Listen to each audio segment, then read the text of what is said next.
Namaste, my dear students. You are welcome to our next video for online class of social studies. Today, social studies, class 9, unit 5, lesson 3, the fundamental rights. So, my dear students, in previous class, I have dictated about the 31 fundamental rights in English. Serially about the all articles, article number 16, 17, 18, 19, 20, 21, 23, 24, all 46, article 16 to 46, total 31 fundamental rights that I have already dictated in our previous class in English, and I have already said you in next video I will teach about. So today I'm going to write about the in Nepali about these all fundamental rights serially, and after that I will teach about the 16 number, 17 number, 18 number, like that serially in detail. So now same as a 31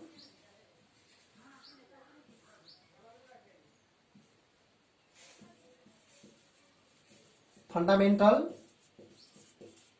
rights. It means what? मौलिक हकहरू, 31 मौलिक हक, 31 fundamental rights according to the present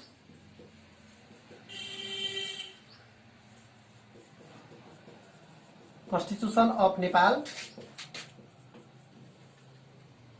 2072. So first धारा 16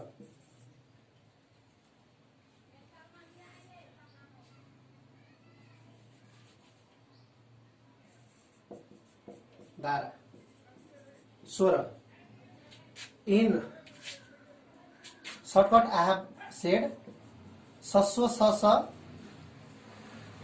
न्याय यानी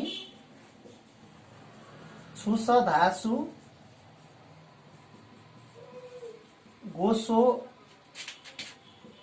सोसी भारो स्रस्वा खाआम पाद जे सासा उदेश. ससु सस न्याय यानी छुस धासु गोसो सोसी भार स्वस्वा खामा बाद जे सासा उदेश. सो 16 नंबर समान पूर्वक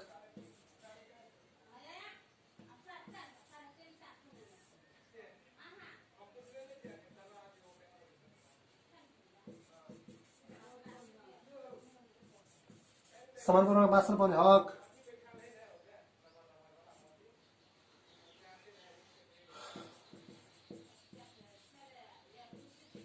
स्वतन्त्रताको हक,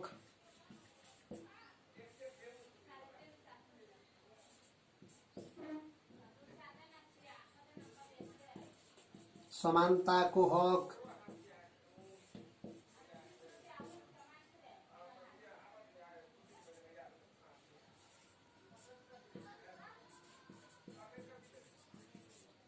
संसारको हक,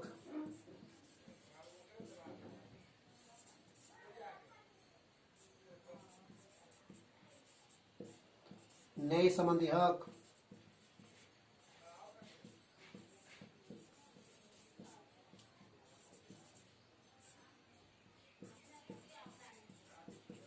अपराध पीडितको हक,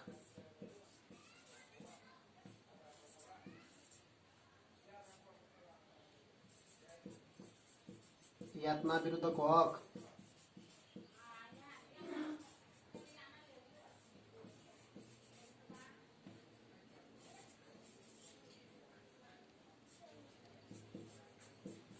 निवारण, नजरबन्द,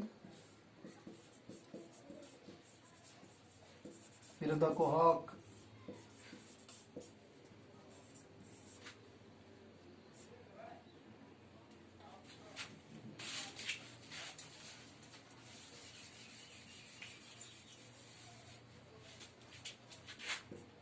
सिक्सटीन, 17, 18, 19, 20, 21, 22, 23, 24.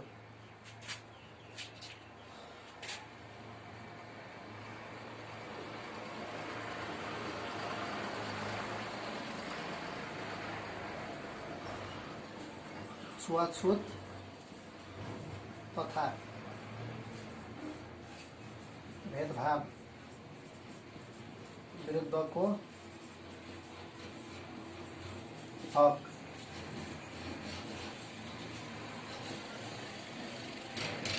सम्पत्तिको हक,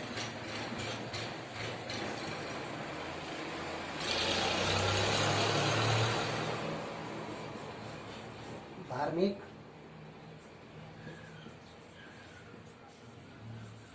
स्वतन्त्रताको हक,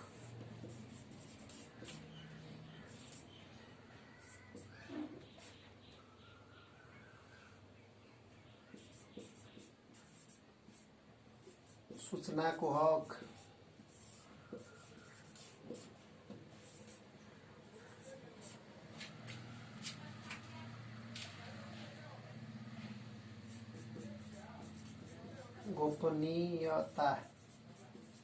गोपनीयताको हक,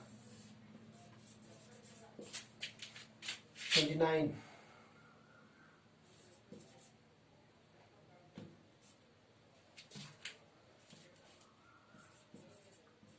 स्वच्छ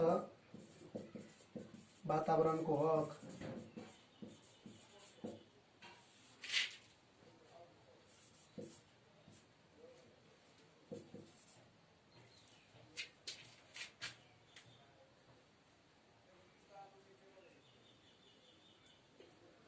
सस्व न्यायानी छु धासुको सो सरी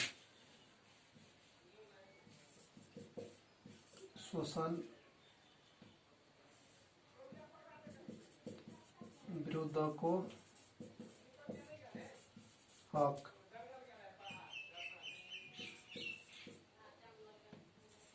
स्वच्छ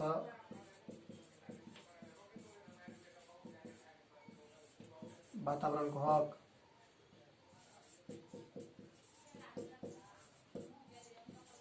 शिक्षा सम्बन्धी हक,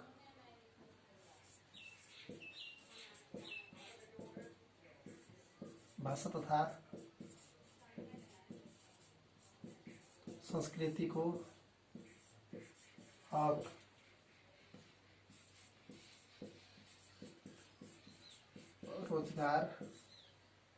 रोजगारीको हक, 34,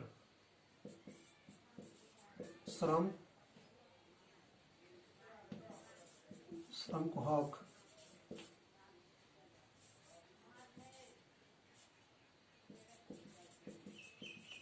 स्वास्थ्य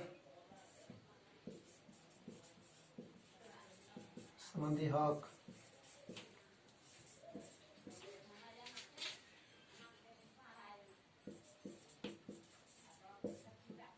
खाद्य सम्बन्धी हक,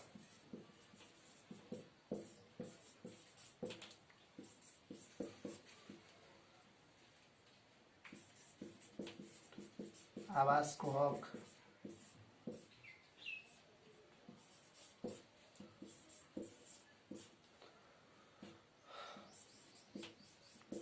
महिलाको हक,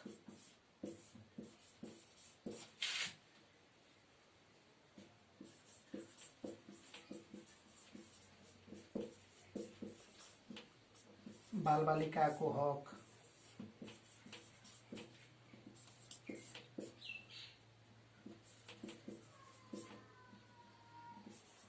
दलितको हक,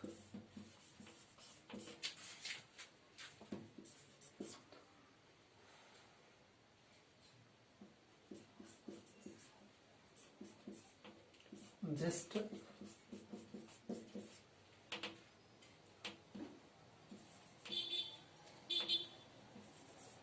ज्येष्ठ नागरिकको हक,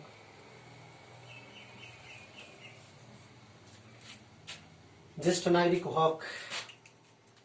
My dear students, here I want to write the next.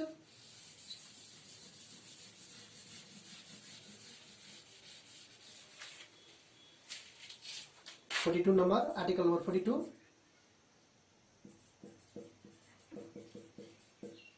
सामाजिक न्यायको हक. 43 सामाजिक सुरक्षाको हक. 44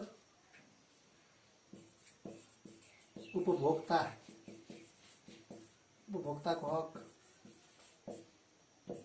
45 देश निकाला विरुद्धको हक. आर्टिकल नंबर 46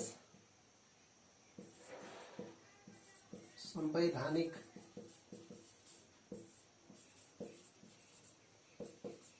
उपचारको हक.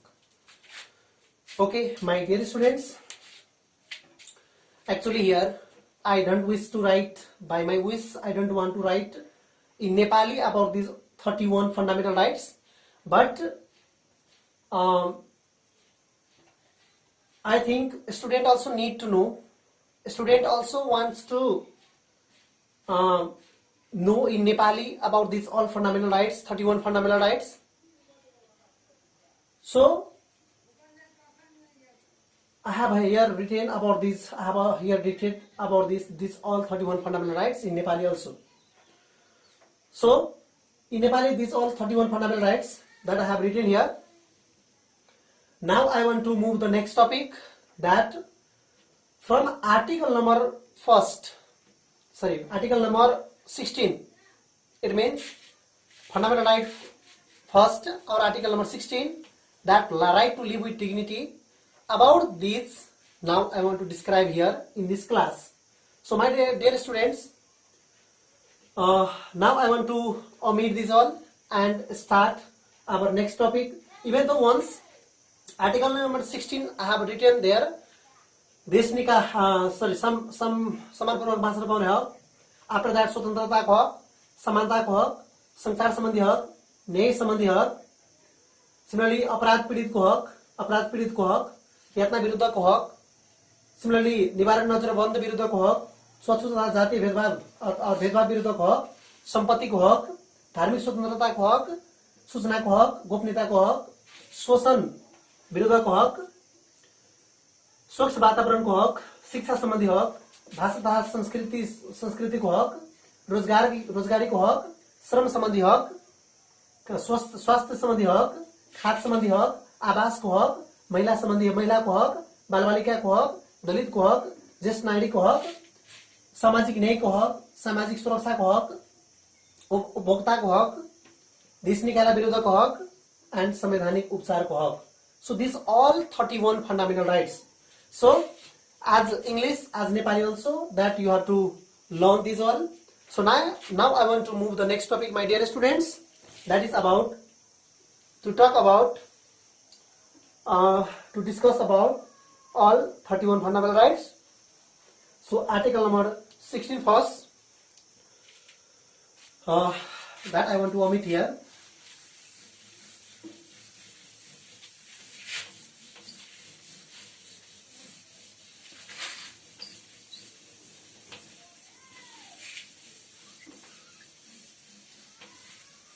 Okay, my dear students,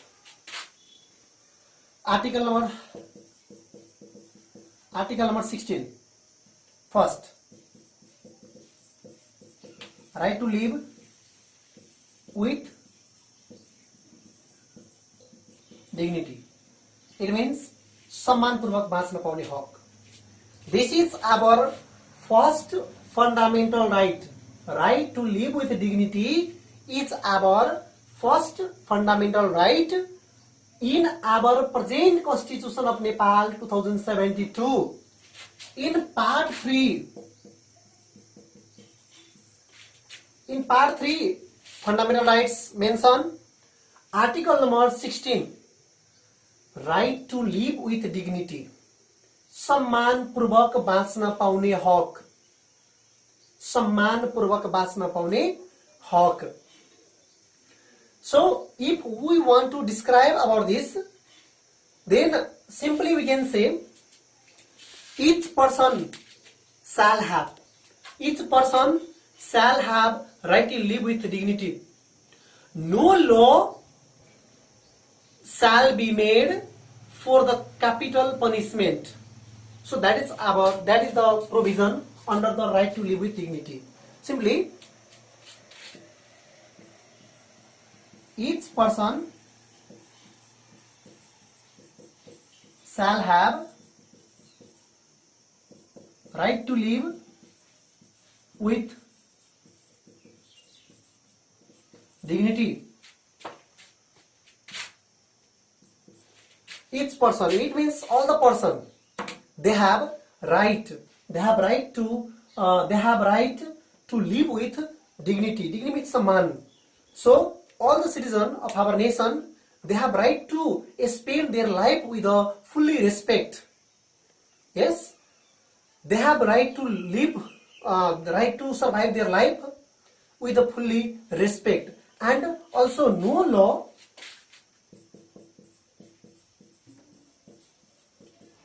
shall be made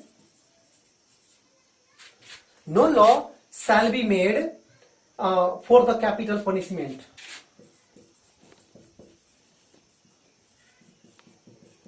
Capital punishment. So article number 16, part 3, fundamental rights. Article number 16, right to live with dignity, our today's topic.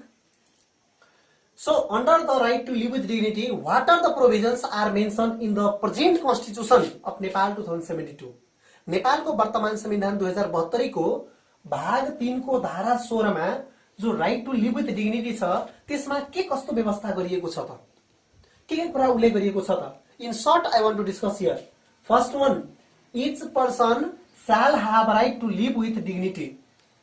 हरेक नागरिकलाई सम्मानपूर्वक बाँच्न पाउने अधिकार छ, हक छ. कसैलाई भेदभाव, कसैलाई अवहेलना इत्यादि गर्ने अधिकार कसैले छैन. No one have such type of right. So all the citizens have right to live with dignity. सबैले सम्मानपूर्वक बाँच्न पाउने हक रहेको छ. Okay, and no law shall be made for the capital punishment. Capital punishment means मृत्युदण्ड.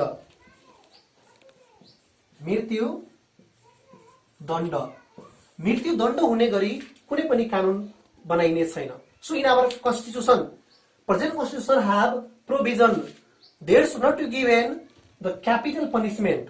मृत्युदण्ड दिन पाइँदैन कसैलाई हाङ झुन्ड्याउन पाइँदैन, कसैलाई मृत्युदण्ड मार्ने अथवा कुनै गल्ती गरे बापत मार दिने अथवा त्यसलाई मृत्युदण्ड दिने कुनै पनि अधिकार रहेको छैन. That is mentioned in part 3, article number 16, right to live with dignity मा उल्लेख गरिएको छ.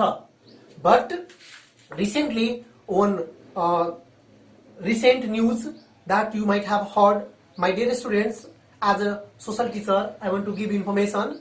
In Jajarkot, a district of Nepal among the 77 districts, in Jajarkot, a boy from the Jajarkot named Navraj Vishwakarma and girls from the Rukum Paschim, Susma Malla Thakuri, both have love affair from the beginning of time. But while Navraj Vishwakarma wanted to marry with such girl, so girl also called that I am not telling that according to the news. Girl also called in Rukum Paschim for marry. So such Navraj Vishwakarma with their friends reached to the Rukum Paschim, and people of the Rukum Paschim, civilians of the Rukum Paschim, they killed such boy, 6 boy, and other fled to the Jajarkot again, and other 6 boys killed barbarically by the citizen of the such Rukum Pasim, but still not fixed that who killed. That I'm not telling you that this according to the recent news that I'm saying you. So here given that capital punishment, it means here murder or killed.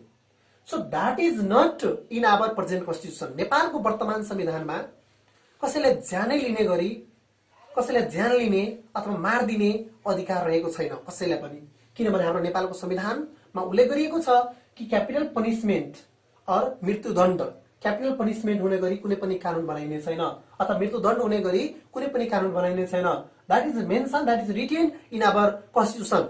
So here right to live with dignity, under that these are the provision. So my dear students, today I want to give you homework that learn all 31 fundamental rights.